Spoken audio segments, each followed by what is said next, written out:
Okay, so I am now officially recording. All right.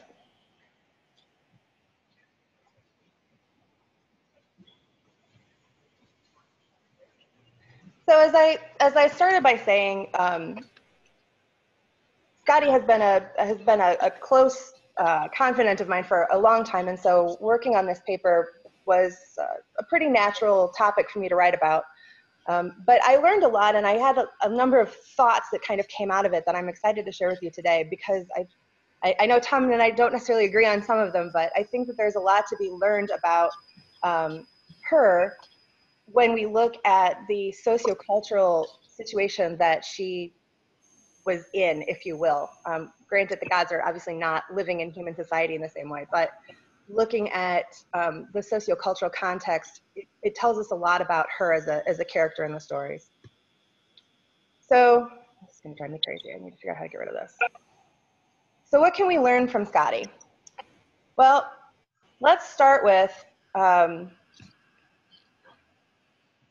she's written about in three major pieces of lore. So she shows up in the Prose Edda, in the Poetic Edda, and in Yngling Saga in Heimskringla. And so I'm going to start by going through all of the places where she shows up specifically in the lore. So in the Prose Edda, for those of you that are not as specifically heathen, the Prose Edda was written around 1220 CE by Snorri Sturluson. Forgive me, I don't speak Old Norse at all, so I'm not even going to pretend to try to pronounce any of those things. But Snorri was an Icelandic poet. He was a historian and a politician, and he was a pretty major dude back then. He served as the law speaker in the Althing twice. And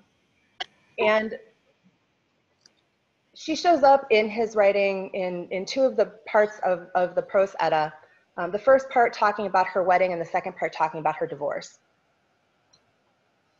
So I will interject, and this is a personal interjection, that one of the things about Skadi that appealed to me was the fact that she was a strong female character. And the time when I was coming to Asatru, or heathenry, or whatever you want to call it, was a time in my life of personal upheaval where I was needing to find my inner strength. And I think that's why she spoke to me so completely. So she shows up, the first time she shows up is in, I'm not even going to pretend to pronounce that correctly, but it's the second section of the Prose Edda, and its title translates to English, To the Deluding of Gylfi. In section 21 of the poem, this Gylfi, who is a king, is told that Njord is the third god who lives in Noatun, which is translates as the enclosure for ships. He rules over the winds. We find out he was a Vanir, but that he was one of the ones that the Vanir sent as hostage to the Aesir. And that he has a wife. Her name is Skadi. She's the daughter of Thidgazi. And this is where we hear the story about how she wanted to live in her father's home in the mountains. Njord, of course, wanted to be by the sea. They spent 9 nights in the mountains, 3 nights by the sea. Neither liked living in the other's home. Since they couldn't come to an agreement, she went home to the mountains, where she now hunts wild animals and travels on skis.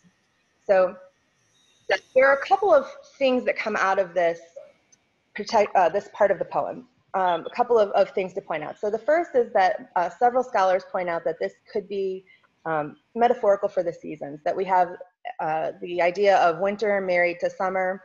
We have the idea of the mountains married to the ocean, where there's conflict between the two. And that's a theme that we see in multiple places across mythologies. So this is one of those situations. One of the parts of this that's interesting is that, like many places in the lore between Greek and Norse, we see a reversal of gender role. So we're, I'm sure, all familiar on some level with the idea of Persephone being stolen away by Hades, and the idea of, that it's in these unlikely marriages that we get the creation of seasons. But what we see with this particular case is we see the reversal of the female being winter, the male being summer. We see that a lot between the two. We have in the Norse, of course, we have the male moon, female sun, which is the opposite, of course, for the Greeks and the Romans with their female moon and male sun. And so we do see that. And part of where this comes back into play later, I'll talk about a little bit at the very end. There is some argument that perhaps we see not only the gender reversal of Njord from Nerthus to Njord becoming male, but perhaps Skadi was originally male and became female.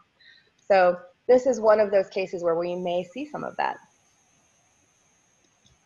The second place where she shows up in the lore is in Skapar. Again, should not ask me to pronounce these things. This is the third section of the Prose Edda, and it's the section where we generally consider it the section where Snorri was trying to preserve poetic meter and poetic rhythm, and he did that by keeping some of these stories intact. So in this section of the poem, Skadi's tale is following the story of Thiazi's theft of Idun and her apples. For those who aren't as familiar with it, Thiazi makes a deal with Loki after kidnapping Loki and torturing him basically by making him bang into the tops of the trees as Thiazi is in eagle form. He makes Loki trick Idun into leaving the safety of Asgard with her apples so that he can steal her away and steal the apples of youth. And Idun falls for the trickery, gets stolen away by Thiazi, and the gods begin to age. At which point they say, Loki, this is all your fault. This is a theme in Norse mythology, of course. Loki, this is all your fault. You have to fix it. So Loki goes and he steals Idun back. And Thiazi gives chase. And as he's flying over the walls of Asgard, he gets set on fire and dies. And that's kind of the precursor to Skadi's story. So after Thiazi's death, Skadi learns of his death, and she decides to get revenge for her father's death, and she girds her loins and takes her weapons of war and marches on the Aesir alone. And when she shows up, instead of meeting her in combat, they give her three things. The first is they give her a husband, but she has to choose him based only on her feet. Then they take Thiazi's eyes and they throw them into the sky. Odin throws them into the sky so that he can always watch over her. And I should have found the cartoon that's really quite amusing of them of Skadi and Njord on their honeymoon with Dad watching from the stars, and it's like, stop looking. It's really quite an amusing cartoon. And then the third compensation is that they have to make her laugh. And that's the one that they almost fail at. The only way that it's achieved is Loki ties a rope around his stuff, his junk, and ties the other end around a billy goat, and they play tug of war. And she is vastly amused by his horrible screams of pain and gives in and laughs. And then I also include in the paper the section that immediately follows this because it is important. It talks about Thiazi's family. So Thiazi was the son of Ovaldi, who was a very powerful and wealthy giant, and he had two brothers. And when their father died, the three brothers split the gold in equal shares by taking mouthfuls, and the story includes it because it becomes a kenning for gold. The giant's mouthful or something becomes a kenning for gold. But I include it here because I think it's critical that we understand that she did have extended family amongst the giant clans. And when we start talking about the weregild that gets paid and why it's being paid to her, it's critical to understand where she falls in the family layout, if you will. All right, so then we have the Poetic Edda. Poetic Edda is a modern attribution for an unnamed collection of Old Norse poems. Several versions exist, but primarily we refer to them as the Codex Regius. It's arguably the most important source we have for Norse mythology. It was written down in the 13th century, but lost until 1643 when it was found in the possession of a bishop. There are other variations known in Iceland, but scholars have often speculated that this is the collection that Snorri used to create his Prose Edda. So the the first poem that she shows up, that Skadi shows up in, is Grimnismal. And in this poem, we are told about Thrymheim. So we're learning about the different halls of the gods, and Thrymheim is the sixth one that's spoken about. And so basically, we learn two things about it. So Thrymheim, which means the noisy hall, we know it's up in the mountains, but it's called Noisy Hall. It's a place of howling winds and howling wolves, and so Thjazi lived there. Now Skadi is there, and one of the critical pieces of this is where she's called the Glimmer Bride of Gods. We learn that it's one of the first places where we find out that she marries multiple times to the gods. The second poem we find her in is in, I'm again not going to try, but this poem is the story, is a telling of Otter's lineage. So Otter is one of Freya's lovers, and in it, Freya and this Jotun Cirrus are talking about his lineage, and Skadi shows up in one of the verses. In the verse, we learn that Odin, it starts talking about Odin, then we talk about Freyr being wed to Gerd, Ymir's daughter, of the Jotuns, and Arboda. So we know again that Freyr married a giantess. Thjazi was a giant, and we learned that there was kinship between Skadi and Gerd. And this plays, and this has implications in the Christian period for Freyr's ability to marry his beloved. So what we learn here, there are a couple of things that stand out to me in this particular passage. So the first is that there is a familial relationship between Skadi and Gerd. Whether that is because all of the giants were considered related, or whether there's a closer relationship, we don't know. But there is a familial relationship here. We also learned that, well, okay, I'll leave it at that for now. And then in, excuse me, and then in Skirnismal, which is the story where Freyr's servant Skirnir goes and convinces Gerd to marry Freyr, we have Skadi, the one who actually sends him to go talk to Freyr and find out what's happening. And this was one of the passages that was informing my first desire for a paper around understanding family dynamics in blended families, because here we have a stepmother who is referring to her husband's child as her own. And we see a similar relationship in a lot of the sagas with stepchildren and foster children. And so this understanding of kinship and how kinship can be created through marriage and through fostering is I think critical to understanding the family structure of heathen and even post-heathen Nordic cultures. Hey, Snow. I just want to jump in here and say I just had this eureka moment where there's two pieces and there's two different parts. The Lord just went click, and I want to thank you so much for making that connection, because I had always kind of wondered, like, that relationship of Skadi and Gerd, and then that relationship of Skadi as stepmother to Freyr. Awesome. Totally awesome. Well, we're totally going to talk about that right now. So, so she calls him her son. She's clearly concerned about him. So she clearly has a relationship, even though he's not hers by birth. And it's one of the things that's really interesting. And Dara, if you haven't read, you may want to read Jokins, because she talks about this a lot in her book. I'm sure you've read it, but it's definitely a source you want to pick up if you haven't. But one of the things to understand is that during pagan times, there was a very simple definition of incest, and it was about immediate nuclear family members. So it was like your siblings, probably your first cousins, right? Like out to that level. But that's what incest was. When we get into the ninth, I'm having trouble getting the chat room to open up because I'm having screen share on my computer. Oh, I'm so sorry. Okay. That's okay. I'll look in a minute.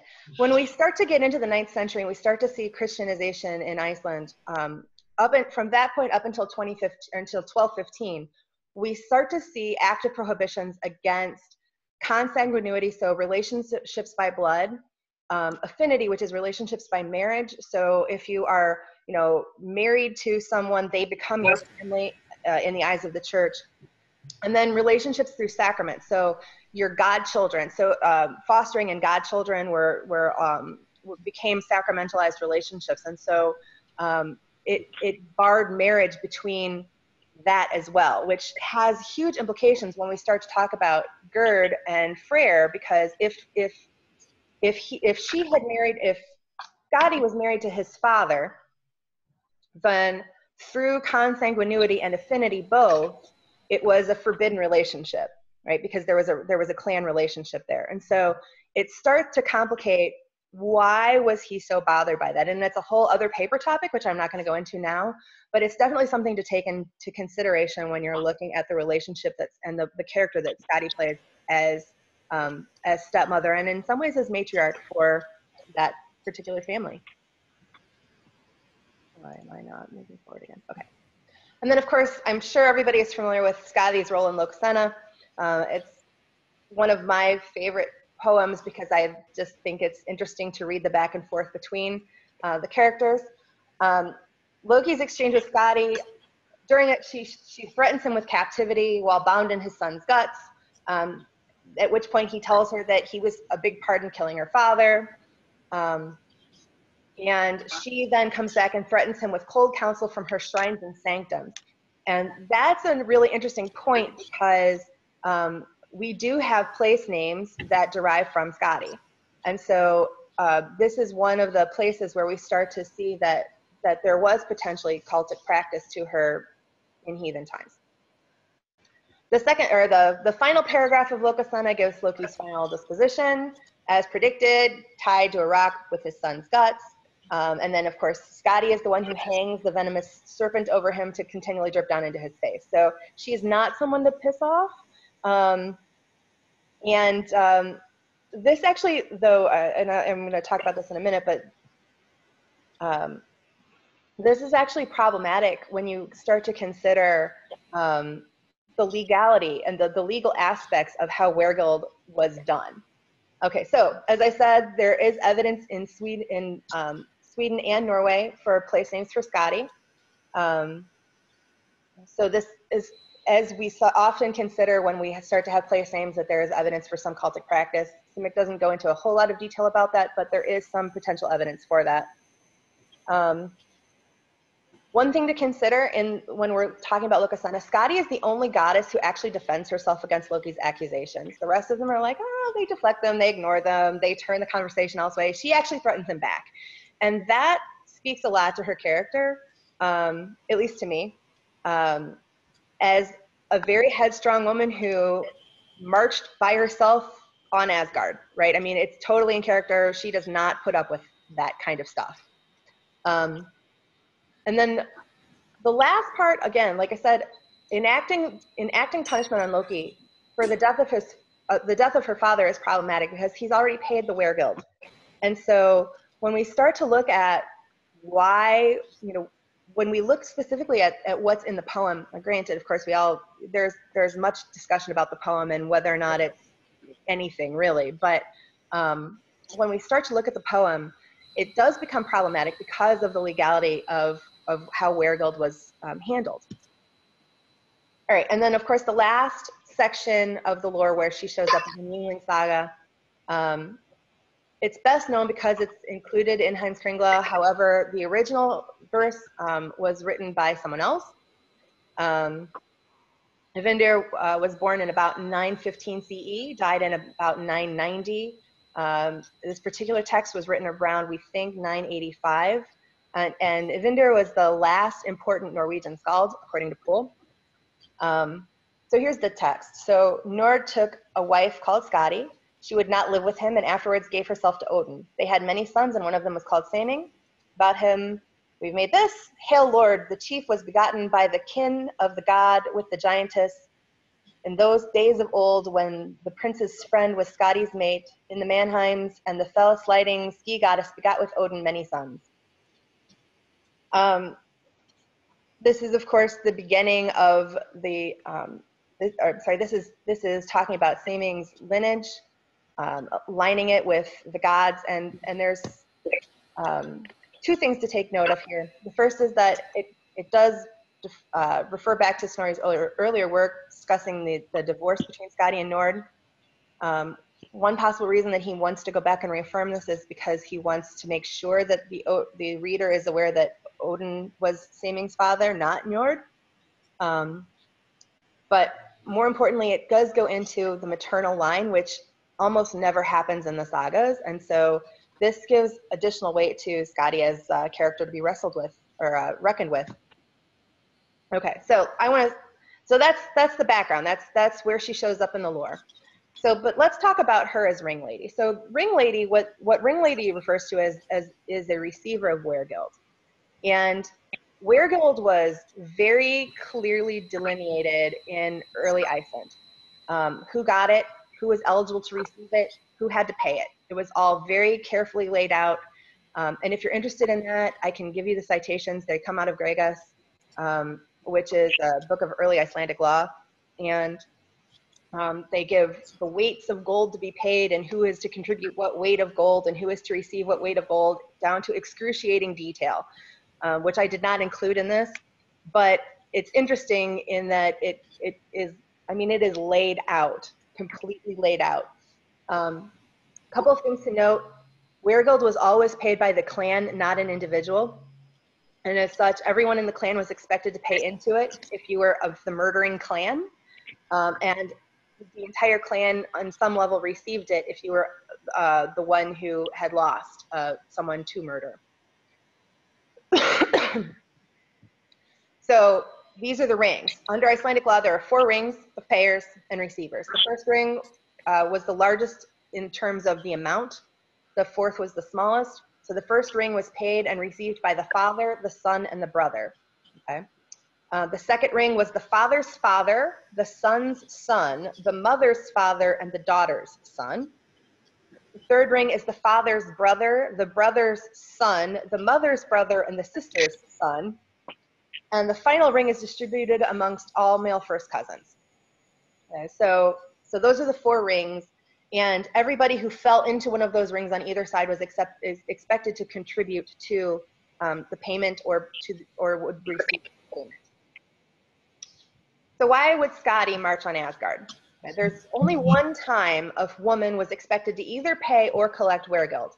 If she is the daughter of the dead man and no proper receiver of the main ring otherwise exists, but atonement payers are alive. So if there are people who owe into the payment but no one to receive it, and she's of the primary ring, so the daughter of the dead man, then she is treated like a son if she is unmarried. So the only way Skadi could legally claim Weregild under Icelandic law is if she was still not married and she was the daughter when no sons, fathers, or brothers were still alive. Now we know that there's no mention of any siblings in the lore, much less a brother. But we do know that Thiazi had 2 brothers. So if the brothers were alive, then technically they should be the ones collecting Thiazi's Weregild. The fact that they don't means that either they were dead or they were complete cowards. Now, it could be argued either way. We don't really know, but I tend to think probably dead. A lot of giants died after all. We learn also that in Grimnismal, we learn that Skadi also inherits Thiazi's lands. And again, if his brothers were alive, they would have been the primary heirs there as well. So probably brothers were dead. Now, there are implications of her accepting the Weregild. Now, granted, her Weregild was not paid in the form of golden rings. However, she did accept Weregild. So in accepting a husband, one of the implications of them offering her a husband is that now she's married. And remember, if we go back, only if she's not married can she claim Weregild. So in accepting a husband, she basically signs what we would refer to legally these days as a quitclaim on any further payment, right? She takes herself out of the running for any further weregild for the loss of her father by accepting a husband. So she's been paid twice in that sense, both in accepting the weregild and by now being married, she's no longer eligible to claim it. So that then comes back to the implications when she threatens Loki, because she's already accepted weregild for that loss, and now she legally isn't allowed to claim it because she's married. So there's two layers of complication there. The other thing to consider when we talk about her weregild, her going after Loki a second time, is that under Icelandic law, there was no killer caught for who the person who technically there could, I'm sorry, let me start again. Under Icelandic law, there could only be one killer. So there isn't the sense of gang murder like we would have in modern, under modern understanding. It would be like literally who dealt the killing blow, that is who was responsible for the murder. So technically, Loki wasn't responsible for the murder because he's not the one who caught Thiazi on fire. Whoever actually caught Thiazi on fire, which I think was Odin, but I would have to go back and double check. I'm not sure that it actually gets named. But that is the person who would technically be responsible for any weregild. Again, though, the clan would be the clan of the Aesir. They're all responsible because weregild is clan-based. But technically, Loki was not the killer. So he has no legal recompense for going back against Loki a second time, regardless of what role he played. So why does she do it? On the one hand, it makes no sense. She's been paid her weregild. He's not the actual killer. So why does she go after him in that role? Part of it, I think, and this is straight up UPG, I'm going to label it as such, but part of it, I think, is because of her relationship with Odin that she has later, in that she gives birth later to Odin's children. She becomes, in essence, by marrying Odin, Baldur's stepmother, in however they define complex polyamorous relationships that you have amongst the gods, what have you. There is a familial relationship between her and Baldur. And so part of it, I think, is that she is a very protective stepmother, and she's going after him for that slaying, not for the relationship that he had with Thiazi, or the slaying of Thiazi, regardless of what was said in the actual poem. But again, that's straight up UPG, right? So I think that's part of why she does it. Part of it, too, though, is that Skadi always, throughout the lore, challenges gender roles. Her pursuit of weregild is not the only time. She is never, other than having children with Odin, she's never shown as taking on traditional female roles the way that the other goddesses are. She's never offering somebody mead. She's never welcoming somebody to a hall. She's either in the background or she's out hunting with weapons of war and punishing people who hold her kin. So she takes on very male roles. Another important thing to consider with this is that, excuse me, in pagan Iceland, a bride's consent was not needed for a marriage to take place. In fact, she wasn't even asked. Marriage was between the bride's father and the groom, or the groom's father, depending upon how old the groom was. It wasn't actually until the Christian conversion that consent became a thing in Iceland.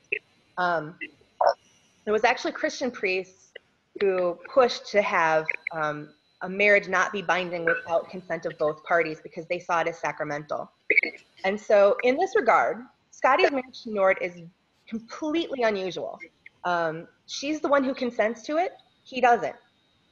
And he takes a very passive role in accepting the wedding.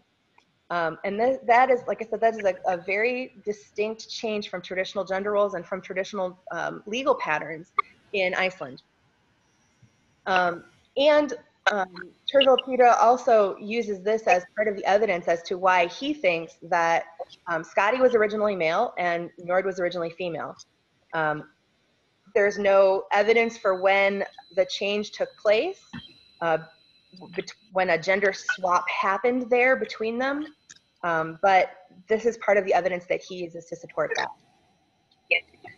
All right, so a few conclusions, a little bit of UPG to share with you out of my 8 or so years now of working with her.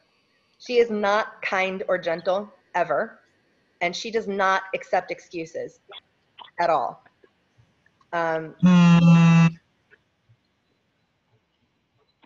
Something freeze or buzz, I'm not sure what that was. She can live within the rules, but she'll push them. She will push them as far as she can. Working with her, fear is, to quote True Lies, fear is not an option. And her first loyalty is always to her kin, including those that she chooses. And then here's my total UPG. Raw meat for her companions and ice cold vodka are her preferred offerings. Total UPG, but I'm just throwing it out there because people have asked me on occasion what she likes to receive. And in my experience, that's what she likes to receive. And I will post the rest of the paper, but here are the works cited from this.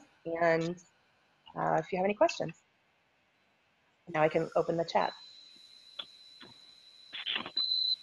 Yes, you definitely want that book, Dara.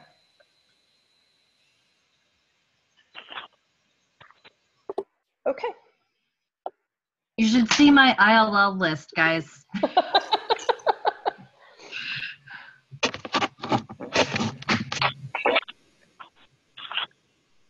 All right, so does anybody have any questions? I have a comment. Okay. I've been thinking about if you think Loki has some kind of. I've been thinking about Loki being some. What happened to her? We usually have something to Loki, and he has some relation to fire. So I see a bit about when he a bit about winter and fire and thing there. When with the goat thing, when he, it looks like she's castrating the fire, the winter goddess. Yeah. I had never considered that. The snake thing, you know, she doesn't like the fire god. If he is a fire god. I had never considered that, but there's definitely something to be said for if you consider it the relationship between ice and fire, and as a yeah.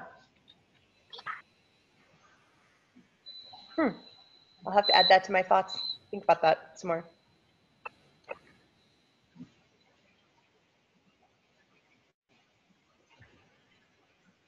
So going back to the Lokasena and the idea that Skadi is punishing Loki for Baldur's death, wouldn't that be Frigg's? Like, wouldn't that be more because she is his birth mother? Wouldn't that be more, or maybe because that wasn't like her style, for lack of a better word? So there's very little there's, like I said, that's total UPG, right? So and I you know, right, so Frigg's not ever come across to me as particularly punishment oriented, whereas Skadi is. And Skadi clearly takes her step sibling or her stepchildren's welfare seriously, right? We definitely see that in the relationship that she develops with Freyr. So it's my way of extending, part of it is my way of extending that. Like, you know, she clearly cared about Baldur on some level. She wanted to marry him at one point. And she ends up married to his father and giving him, you know, and birthing his half-siblings, right, in the Yngling Saga. So there's a familial tie there. Whether she part of it of course requires that it exists in mythic time, right? Because mythic time is very fluid. Yeah. So in mythic time, when the gods exist in all times and no time, you know, it could be potentially, that they're part of it. I'm not saying it's by any means the reason, but part of the anger could be the relationship that she wanted, and then the relationship that she had as his stepmother / mother of his half siblings, taking on a protective role. Okay. Oh, Snow, if I could jump in and actually add something to that. I've been reading the sagas of Icelanders, and what you get from that cultural context over and over again is that women who were seen as taking a traditionally female role, and you'll see this again in Lady with a Mead Cup also, is that women taking on like a traditionally female role, they could incite people to take action on their behalf and to avenge their kinfolk or their children or siblings or whatever, but they themselves wouldn't actually take on that avenging. And I think it speaks to Skadi's kind of bridging both worlds, and that she's seen as taking on a more masculine role even though she's female, that we don't have that back channel, but it's a logical inference that Frigga might have asked Skadi to do this on her behalf. Absolutely. So totally off topic, but yet totally tangential and related, because that's how my brain works. So a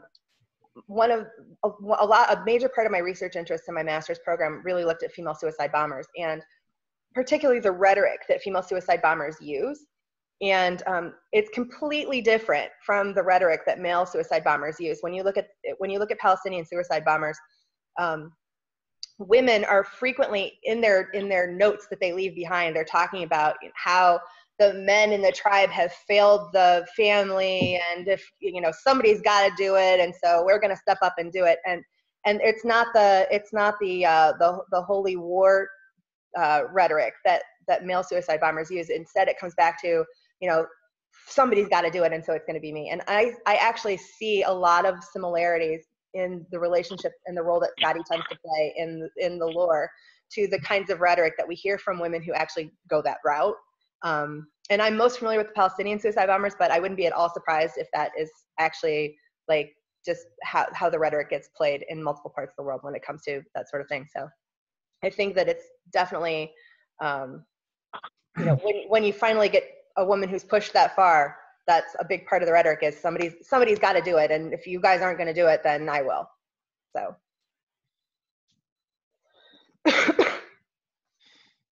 But that's a really good point, Dara. I appreciate that.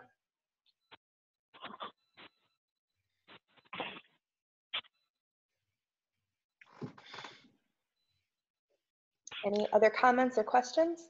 Well, there's the thing I've already said to you before when you turn in the paper. One thing about this is that it assumes that the Icelandic laws about weregild are going to be strictly applied to the characters from the mythology. Mm-hmm. It seems to me it's a lot more likely that there's just a kind of less specified idea of vengeance and compensation that's going on in sort of the mythic world. As you were doing the talk, another thing occurred to me is that many of these problems would go away if you assume that Skadi is functionally male for the purposes of the law. Either because she got a gender swap some point in her past, or simply because of being a powerful and active goddess, she fell into that category. You kind of put those two things together. Like when she punishes Loki in the Lokasenna, it's pretty clear from the saga readings, I think, that the weregild was a kind of a legal fiction of forgiveness, and that people did continue to hold some really nasty grudges against the people who'd killed their relatives, even though legally it was all supposed to be made better and they kiss and make up or whatever. But there's clearly a lot of simmering anger going on in the sagas, even for things that have been settled according to the law. So it seems to me entirely plausible that she would take revenge on Loki for her father when she gets an opportunity to stick the knife in again because he's made another error. Oh, absolutely. Yeah. Absolutely.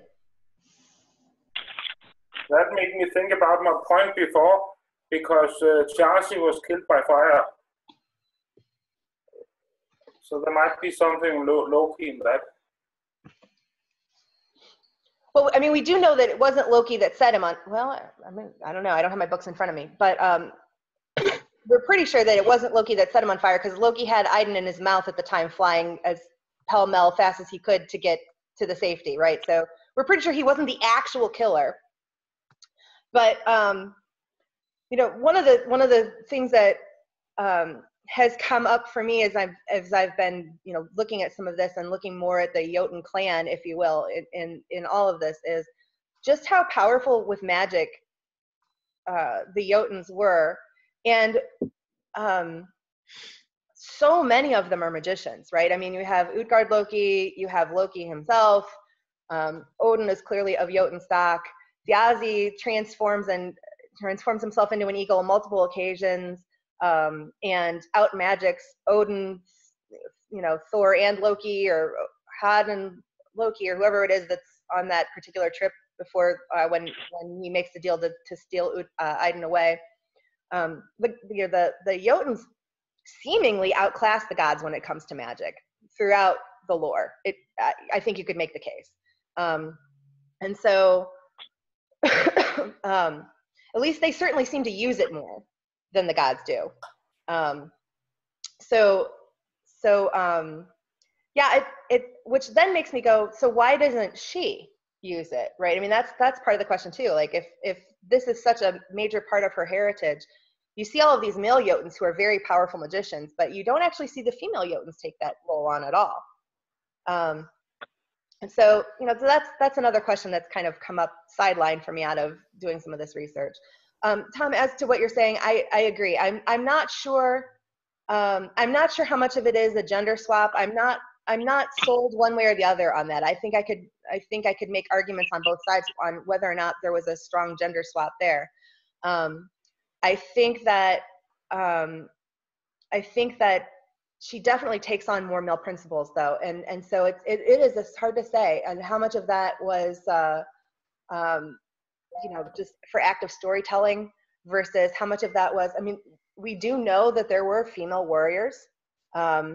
We don't know how, you know, the grave goods are certainly showing that. Audio's not working. I'm sorry?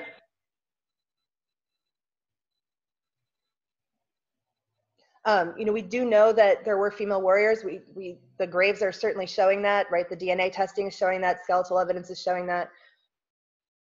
What role she played, whether, you know, how much of it is what got recorded. I mean, that's always the question with the lore, right? So what was worthy of recording? What stories were worthy of recording? What archetypes were the people who were writing, you know, who were Christian priests several hundred years later? Did they want to emphasize a female warrior culture? Probably not. So, I mean, all of that certainly does play a role. Yeah,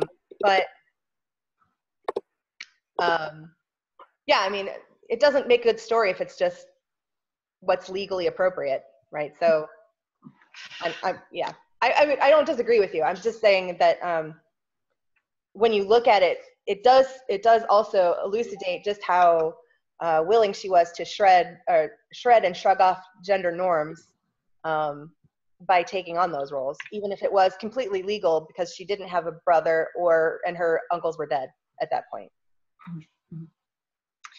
Hey Snow, it's me again. It's Sarah. I don't mean to like jump in all the time, but I do have some actual like modern cultural context, some fairly recent anthropological evidence that's consistent with what I'm seeing like back through the centuries, what I'm doing right now. And that's actually, there's like this tradition in certain parts of, I want to say Lithuania or the Balkans, where some women could actually be accepted as honorary men. Like they could never marry, they could never have any kind of sexual relations, they had to dress as men, they had to act like men, but if in the case like all their male relatives who might otherwise be head of the family were dead, like, you know, their father, their uncles, their brothers, they would be honorary men. And I think that's maybe part of or a clue to what we're seeing with Skadi and the way that she's treated and the role that she takes is not so much that she's not understood to be a woman, is that she's understood to be an honorary man. Does that make sense? Mm-hmm.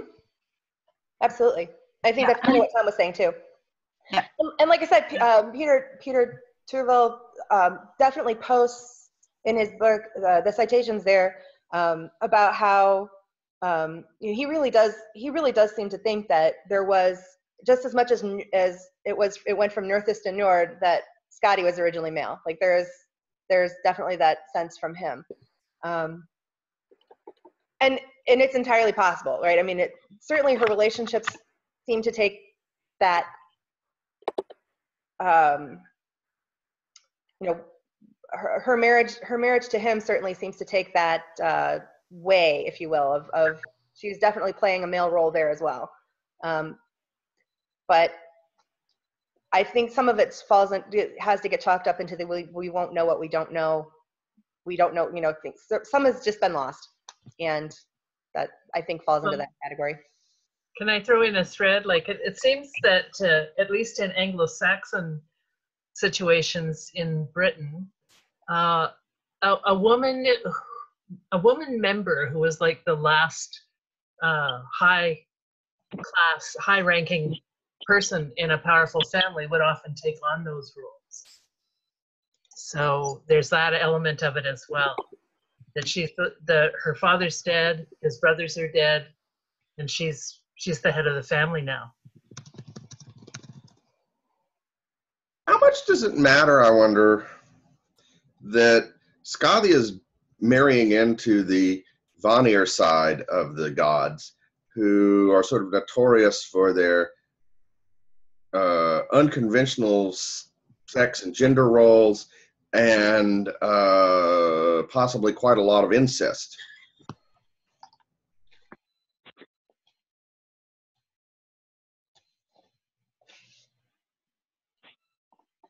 I'm not,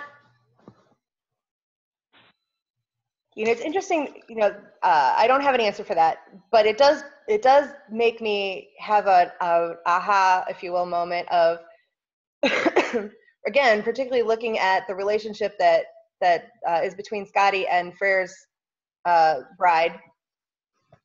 How much, given the understanding of an acceptance of incest but amongst the Vanir, that how does that then play out under the post-conversion incest laws makes it even more tricky and interesting now that you mention it that way. It doesn't seem like Freyr, who's accused of having sex with his sister, is going to particularly care if Gerd is his distant cousin of Skadi in some way. Right. And also, I think another thing I was thinking of in this is it seems to me that there's a tendency in the mythology to try to pair the significant male god and the significant female god in any particular story together. Like if you look at Odin is variously described as having slept with or married like every goddess in the pantheon. Sometimes he's paired up with Freya, or at least Od is, and Skadi, and then there's some speculation that Gerd might be a stand-in for Freya in the Skirnis Mall. And so I wonder if some of the things about Skadi being later married to Odin or whatever is reconciling different regional traditions, or there's a kind of an underlying, I don't know what you'd say, gravitational pull that wants to pull all the female gods into being paired with the main, at least for this one particular story, the main male god, so they can have a kind of a sacred marriage aspect of it or whatever. And there are other weird things going on in the Skirnis Mall too that suggest to me that Odin and Freyr are swapping attributes, or there was originally a different god in the poem or something. Because like when Skirnis, what's his name, shows up and starts trying to woo Gerd, for example, one of the things he offers is Odin's magic ring, Draupnir. And the poem opens with Freyr sitting on Odin's high seat. And that suggests to me that at some point, one or the other of the gods got their place swapped in this poem somewhere. I don't know. Just something to think about. Yeah, again, that falls into the, who knows what's been lost, what was in different stories and different traditions. I think in the case of Skadi specifically getting paired with Odin in Yngling Saga, I think it has more to do with the first part of what you said around the specific local tradition. She was clearly most prominent in Sweden and to a lesser extent in Norway, and so and Yngling Saga, of course, being at least my understanding, again, tying in with Freyr, the Ing connection there. I mean, who knows? It's entirely possible, right? So that's a local issue. Freyr, of course, being strongly remembered from Sweden mostly, right? So, I mean, who knows, right? That's entirely possible that things were swapped and other connections made, and it's an attempt to reconcile who was important in this particular moment, in this particular lineage story that they're trying to create. I mean, I personally have, I'll be honest, I included it because it's part of the lore about her, but I've personally never felt any particular connection between her and Odin in any of the workings. Again, straight up UPG, but I've never felt any particular connection between her and Odin outside of they both have wolves in my workings with either one of them. So that's just my take. But so I would certainly buy that argument that this particular lineage story is an attempt to create a lineage story and really not based out of anything else, but trying to pull in who was important in the moment there to make for a strong case of lineage. But that's just my take on it at this point.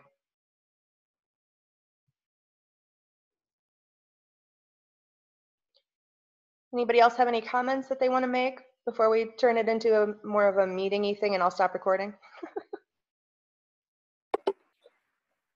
I have a small comment about the connection between the Snorri's Edda and the Elder Edda. The poems in Snorri's Edda, some of them are clearly different than the ones in the Elder Edda. So if Snorri had the poems of the Elder Edda, he had tweaked them to fit his ideology. Mm-hmm. Or he might have access to other poems or other versions of the poems. I am not a specialist in this at all, but my understanding is that the general consensus is that he definitely had access to other poems that we have since lost. That there are certainly snippets that have survived only in his work that we have otherwise lost. And there were multiple versions, for sure. There were multiple versions of the Elder Edda, as it's called, at the time that were kind of co-written in the same-ish time period. We just have best access to the version that showed up in Codex Regius. That's my understanding. Tom's kind of nodding. I think I'm articulating that somewhat correctly. But we definitely know that we have lost stories. There are definitely stories that are mentioned in brief passing that probably other people knew but are not in the Edda as we have it, and that we can only kind of guess at now. So you have to factor in that Snorri's primary role in writing the Edda was to preserve the poetic language. He wasn't necessarily interested in giving a authentic historical overview of the myths that existed. So we take the Elder Eddas as the more authentic of the two, given that Snorri has a veracity problem, as it were. But even if we take them as more likely to have been written down as told, they still, my understanding is that the written samples of them still date post by at least a century or two. I mean, that's just something that we as a pagan population have to accept and deal with, is that even our most primary sources are clearly written down by Christians. So it is what it is. Okay. I had one last just aha note on it. When you mentioned the whole thing with Njord's passive acceptance of the marriage, I just made a mental connection to the whole Seith coming from the Vanir and Njord's passive acceptance being a somewhat ergy thing. Just because I've just recently been reading through some Seith information, so if anybody's doing anything on that, there's something there maybe. Yeah, you know, in fairness, technically, all of the gods had passive acceptance because they all lined up behind the blanket and showed off their feet, and she got to pick based on their feet. So, I mean, it's hard to say if she had picked somebody else if they would have gone along with it the way that he did, but on some level, they all gave their passive acceptance to it by lining up behind the blanket. So. Point. So. Okay, I'm going to stop the recording. I can remember how.